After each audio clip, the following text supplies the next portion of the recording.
Hi, my name's Sue Ellam and I'm a tarot reader. I have been for 25 years and I'm using the Mythic Tarot, which are based on Greek mythology. And I'm Carrie Beleno, intuitive Reiki master teacher and spiritual life coach. And I am here with the questions. Of which I have no clue. She gave me some words. I made up the questions, stuck them in a bucket, and... Bob's your uncle. Yep, here we go. How do I compromise when something just doesn't feel right? So, you don't. That's it. Okay, Sue, over to you. No, I'm just kidding. Literally, if it doesn't feel right, then if the subject matter or the obstacle or the event or the decision doesn't feel right, you will not be able to compromise with a clean heart. And that is part of the problem that we are in as a society right now, because we continuously give in and compromise on things that aren't right for us.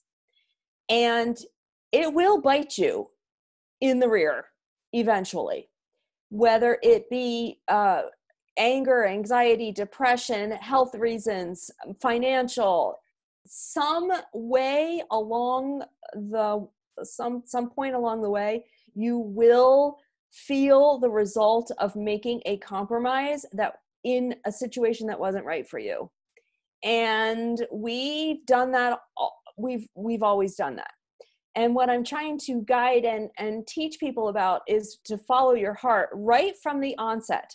If something doesn't or someone doesn't feel right, to act, to say something, to speak your mind, to speak your heart, to speak your truth, because it means that you are moving forward in authenticity. It is very important to be authentic. Now, if the thing doesn't really matter to you, if you could care less either way, then compromise to the point where you feel comfortable. But I think this question is talking more about compromising in a situation that just doesn't feel right. So you've got to change the situation. You've got to change the event. You have to back out of the deal or whatever it is. You have to say no to the job, or you have to put your new conditions up, your new conditions out, your boundaries. Because if you attempt to compromise with something that is not right for you, it will sour. It will turn wrong eventually, because our souls always find a way out of situations that don't feel right. So if you're one of those people that says, maybe it'll work out, maybe it's the right thing to do, if you're not feeling it in your heart, it's not the right thing to do, or at least the timing isn't right for it. Maybe it'll be the right thing to do in 3 months, but it's really important that you don't attempt to compromise. That's my hit. Yep. Okay. Compromise.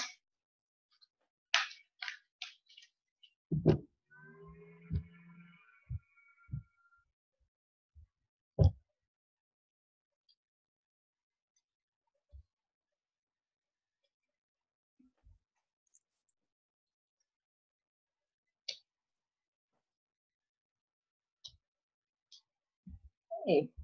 All right. Well, we're starting off here.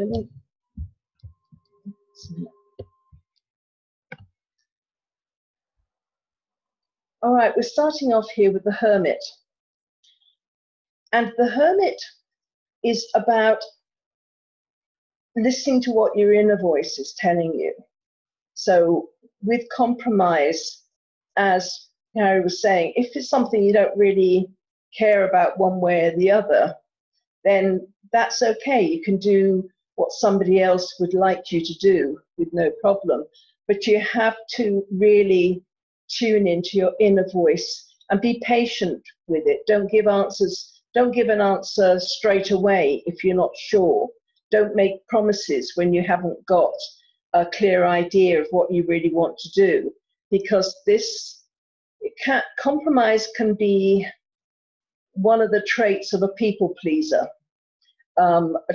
Somebody that will do anything to anybody for anybody else, but they neglect themselves. Their own needs aren't as important as the needs of others. So it's part of that trait. And once you'll compromise and do things that sometimes other people know you don't really want to do, then you can get a reputation for being a pushover. So that's kind of going further down the line with it. So if you really listen to what your inner voice is telling you, be patient and be prepared. Take some time out to yourself to ask yourself the question, is this a compromise I'm prepared to make or not?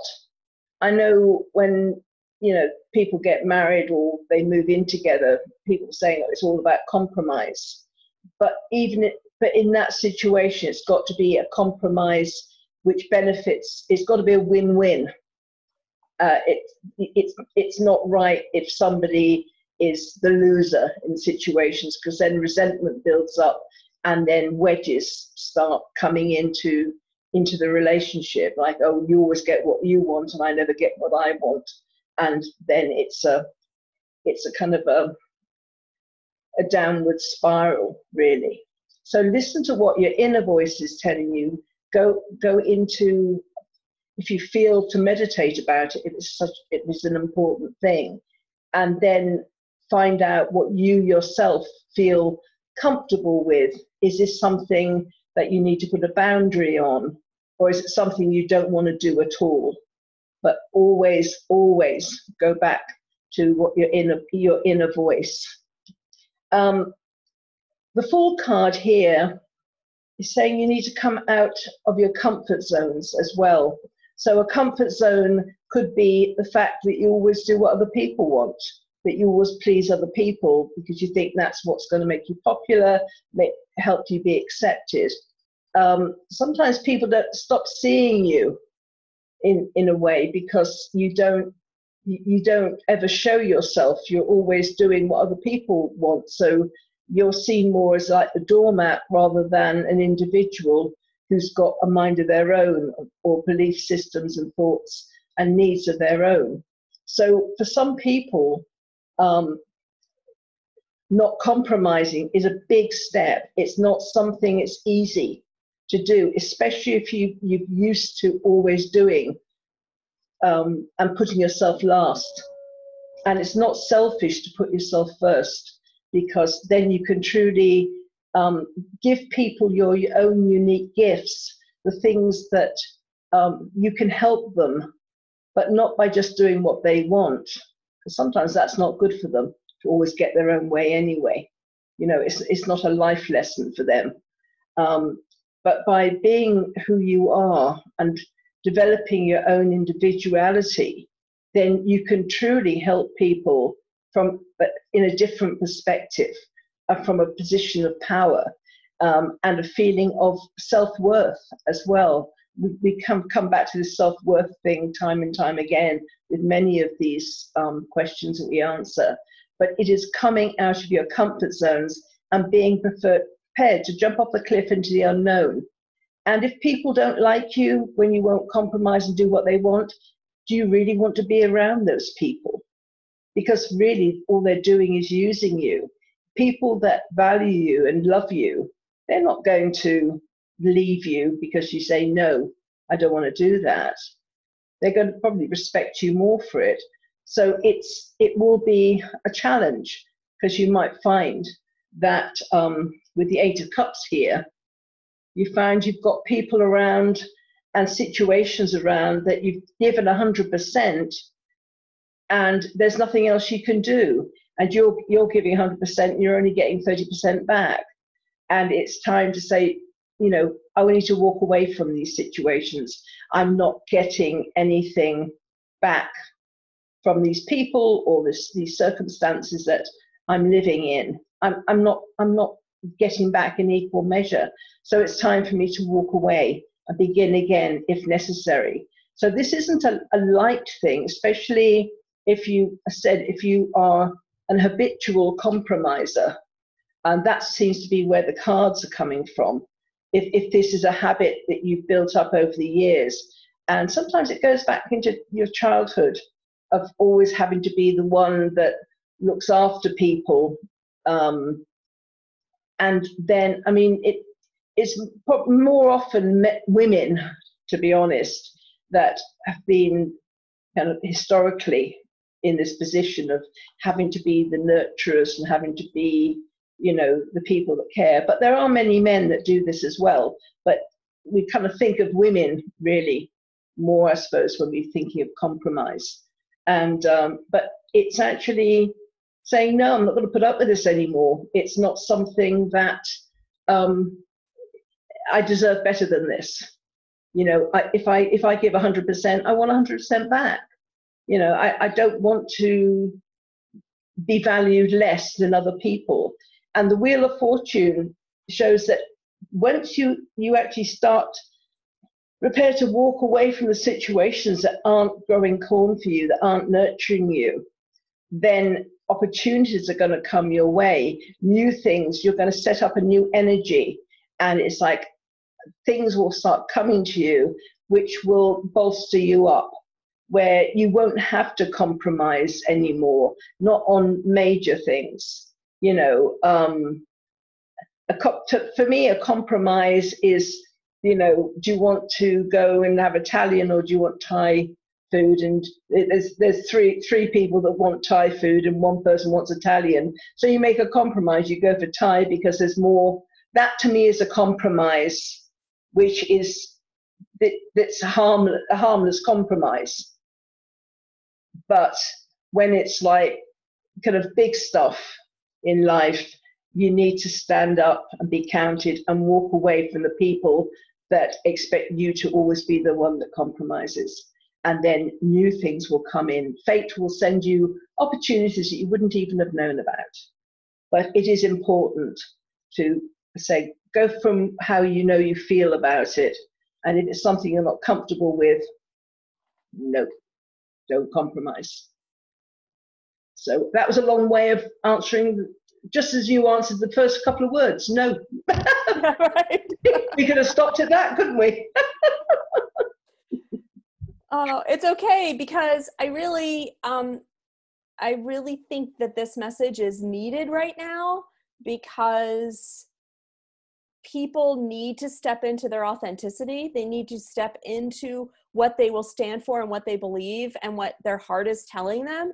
And I think that we can help clarify that for people. So I really love this question, and I really love where we went with it. Yeah. It is time to stand up and be counted, and be unapologetic about who you are. Just because you're not ready to take up arms and march, because that's not who you are. We all have our different things, different people we are. We were talking about this earlier, that we all have a different way, which is everything is equally valid. You wouldn't want everybody to be up in arms. Right. It's exhausting. Right. Yes, there's a role for everyone. Absolutely. So anyway, that's if you'd like to share, subscribe, that would be fantastic. To either one of our channels, we're not in competition about it all. If you want to follow Carrie, I don't get upset. If you want to follow me, Carrie doesn't get upset. As long as the message gets out, that's our prime thing. Agreed.